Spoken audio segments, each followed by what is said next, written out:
Professor Yudhishthir Khatua सभापति सर्वभारतीय शिक्षा समाज तथा सभापति उत्कलमणि सेवा सत्संग आम मैंने आज पालन करुचु उत्कलमणि सेवा सत्संग रौप्य जयंती समारोह ता सहित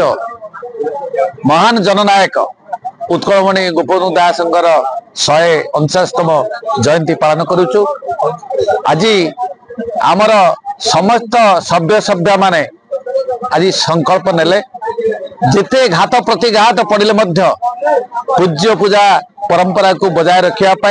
ये अंचल सामाजिक कार्य करने ये अंचल अर्थनैतिक अभिवृद्धि होगापाई समस्ते चेष्टा अब्याहत रखिबे। एवं आज ये कवि सम्मेलन अनुष्ठित होता जोटा कि 30 रु ऊर्ध कवि कवयित्री माने से माने स्व स्व रचित कविता गोपबंधु संपर्क से लिखिथिले एवं ताहा पाठ करथिले एवं ओडिशार एवं विभिन्न अंचल आज जो कवि कवयित्री माने शिक्षाविद माने अध्यापक अध्यापिका माने जोग दैछंती ताहा ये अंचल पई गर्व एवं गौरवर कथा। एवं आज ये उत्सव सफलता पाई समस्त को चतुर्थ स्तंभर जो बंधु मैंने आसीचंती एवं शिक्षाविद मैंने आसीचंती अतिथि मैंने आसुचंती समस्त कृतज्ञता जनाऊँ। श्रीजुक्त प्रहलाद जेना मो दुर्गाचरण नायक मेमोरियल उच्च माध्यमिक विद्यालय अध्यक्ष भाव में काम कर आज कार्यक्रम लेकिन आगू केमती बाहर आज गोटे दिन बहुत भल दिन अच्छी जो समाजसेवी समाज संस्कारक शिक्षाविद एवं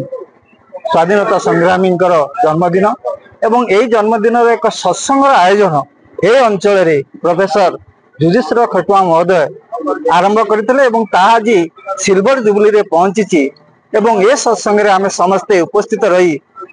से महात्मा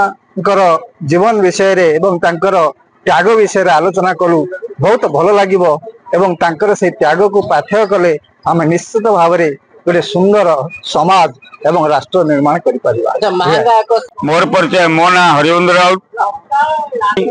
महंगा कटक सरकार पक्षर 51टी गाँ को दिखाई बरपुत्र ऐतिह्य ग्राम योजन सामिल कराई अर्थात महंगा ब्लॉक कौन स्थान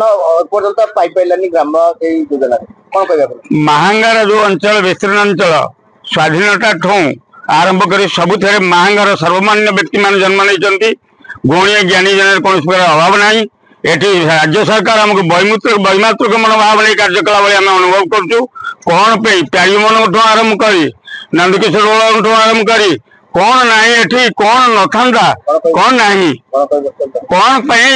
ये सब जिन आम ओडिशा सरकार आमको विरोध कले महंगार कौन गोटे गाँ ना महंगा रेलानी कहीं पर्व बर्तमान आम चली आप आसतु देखु न्यूज पेपर देखु सबुथ अच्छी महंगा किंतु राज्य सरकार कौन देखिपारे ना शुणी पारना जे महंगा तो दुर्बल केमती रहा महंगा ना रहा ना ये आम समस्त दुखित आम राज्य सरकार पाखे आपको दोहराऊँ पुणी थे विचार को लेकिन महंगा कथा उन्मोचन करूँ लेखार आणतु